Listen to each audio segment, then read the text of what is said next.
Bonjour à tous et bienvenue dans cette correction de l'activité 3, les mouvements de la Terre, dernière activité de notre thème de la Terre.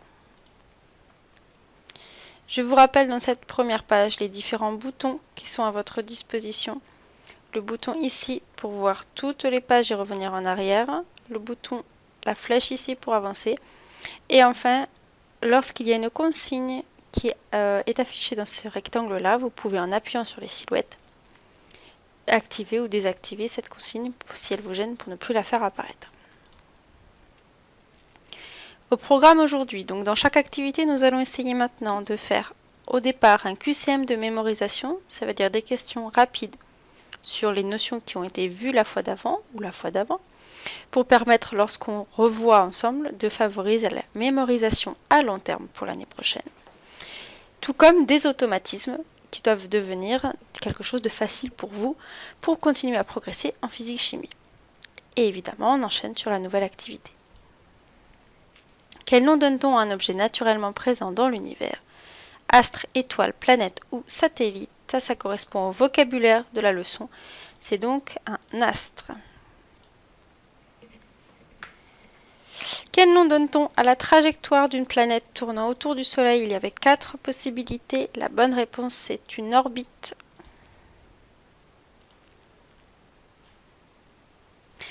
Quel nom donne-t-on au modèle actuel d'organisation de l'univers où le Soleil est au centre du système solaire? Évidemment, la réponse n'était pas système solaire. Il vous restait système géocentrique, héliocentrique ou sphérique. Donc c'est le système héliocentrique qui vient de Hélios, Soleil.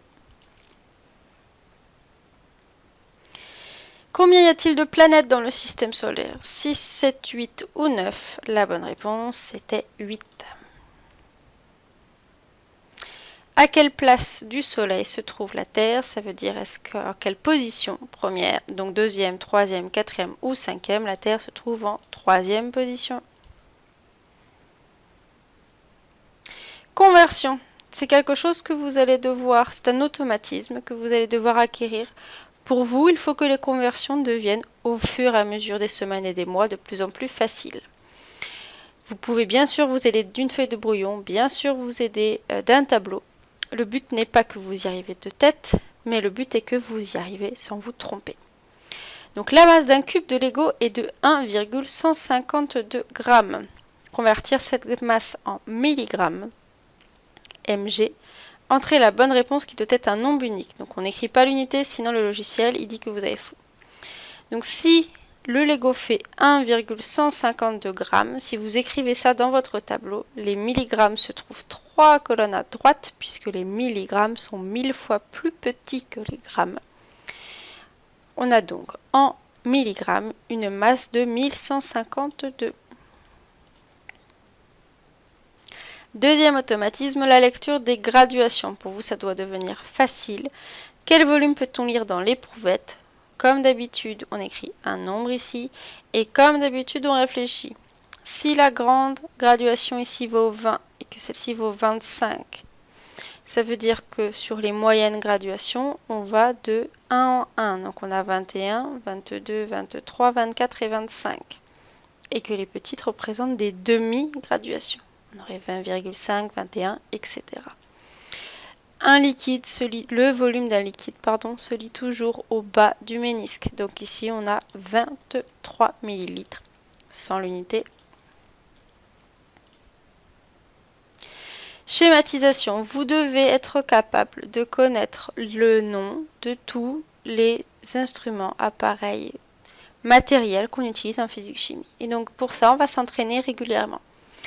Je vous demande au départ de sélectionner les schémas qui correspondent à l'Erlenmeyer et au tube à essai. Donc là, nous avons un bécher, je ne vais pas tous vous les faire. L'Erlenmeyer, c'est celui-là. C'est celui qu'on a vu dans le cas de la filtration. Et le tube à essai, on l'a fait plein de fois, on l'a vu plein de fois ensemble. C'est celui-là.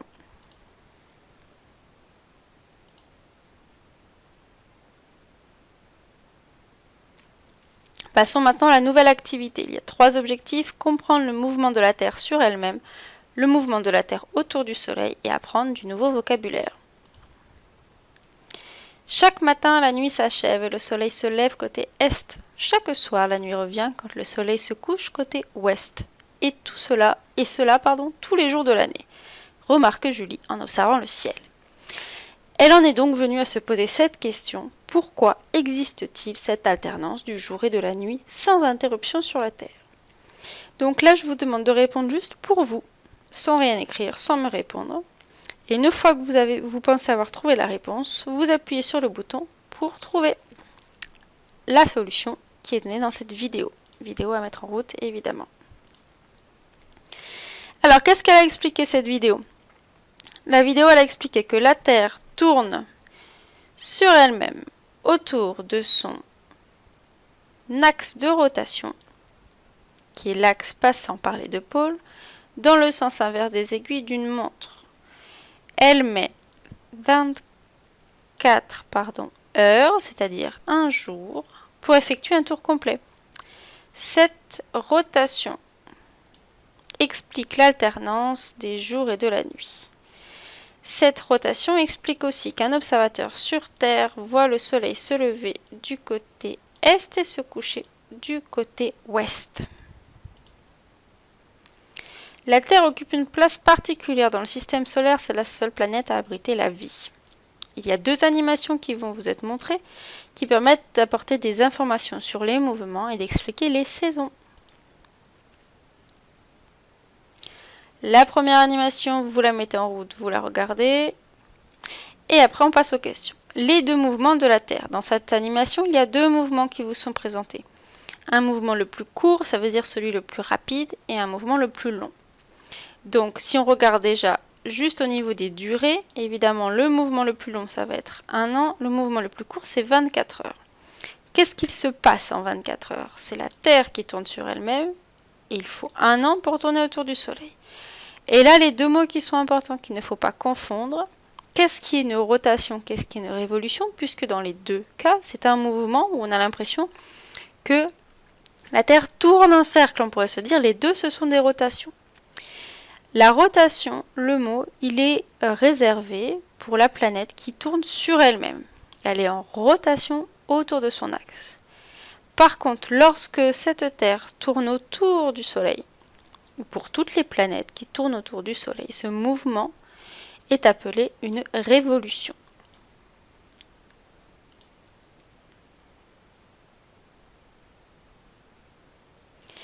Ici, vous aviez la deuxième animation qui vous explique l'inclinaison de la Terre et les saisons. Donc, à quoi est dû le phénomène des saisons? Sélectionnez là où les bonnes réponses. Aux vacances, évidemment que non. À l'inclinaison de l'axe de rotation de la Terre, vous avez vu que oui, puisque la Terre, elle est inclinée. Et donc, suivant, et vu qu'elle est toujours inclinée de la même façon, suivant où elle se trouve dans son orbite autour du Soleil, les rayons du Soleil ne vont pas toujours arriver de la même façon. Par contre, ceci-là, c'est faux. La Terre n'est pas plus proche du Soleil en été qu'en hiver, elle est toujours plus ou moins à la même distance. En tout cas, ces changements de distance n'expliquent pas les saisons. C'est l'inclinaison qui l'explique. Complétez le texte. La Terre a un mouvement de, là on cherche, révolution autour du Soleil. Sa trajectoire ou orbite, on replace notre mot de vocabulaire, est circulaire. À peu près, on va accepter ici. Notre planète effectue un tour complet en une année, soit 365 jours. Alors là, il faut voir qu'on a l'inclinaison de l'axe de rotation de la Terre par rapport au plan, ça veut dire par rapport à l'équateur et au plan qui passe par l'équateur, c'est ça que ça veut dire. L'inclinaison de l'axe par rapport à ça explique l'alternance des saisons.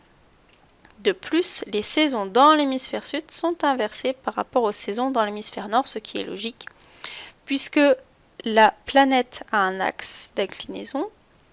Selon où elle se trouve dans son orbite, soit il y a le haut qui est penché vers elle, si on parle grossièrement, donc si le haut, l'hémisphère nord, est penché vers le Soleil, Ce sera donc l'été. Mais évidemment, si le haut est penché vers le soleil, ça veut dire que le bas est loin du soleil. Ça veut dire que les saisons sont inversées puisque ce serait l'hiver dans le sud. Dans votre cahier, vous reprenez la page où vous aviez commencé à écrire la leçon. Vous aviez écrit leçon 1, la place de la Terre dans le système solaire, puis vous aviez écrit ce qu'il faut retenir à activité 1, ce qu'il faut retenir à activité 2. À la suite de ça, en gros, aussi gros que vous aviez écrit leçon 1, vous allez écrire leçon 2, la place de la Terre dans le système solaire. Donc pas du tout. Vous allez écrire leçon 2, les mouvements de la Terre. Ici, c'est une erreur. Puis écrire à la suite ce qu'il faut retenir à activité 3, le mouvement de la Terre sur elle-même. Qu'est-ce qu'il faut retenir?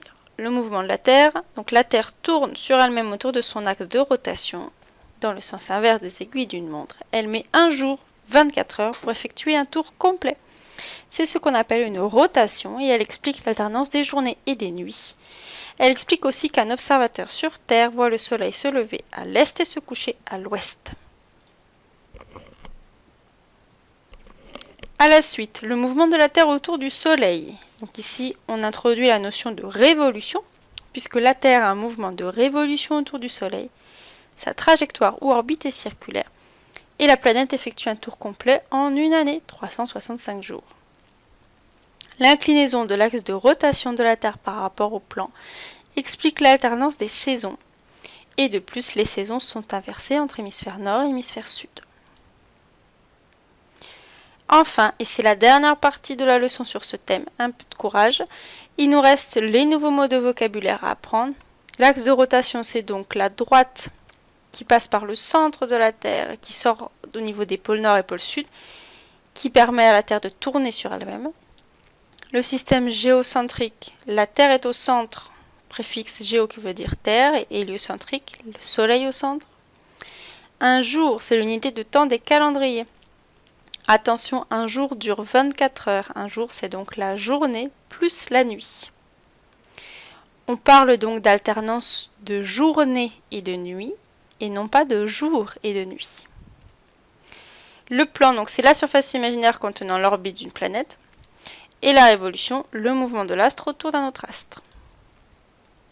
Donc cette activité 3 est terminée, c'était la dernière activité du thème. Je vous donne rendez-vous dans le prochain module. Le prochain module, ce sera les exercices pour s'entraîner. Et une fois que ce module d'entraînement sera fait et corrigé, il y aura l'évaluation de ce thème. Prenez bien soin de vous.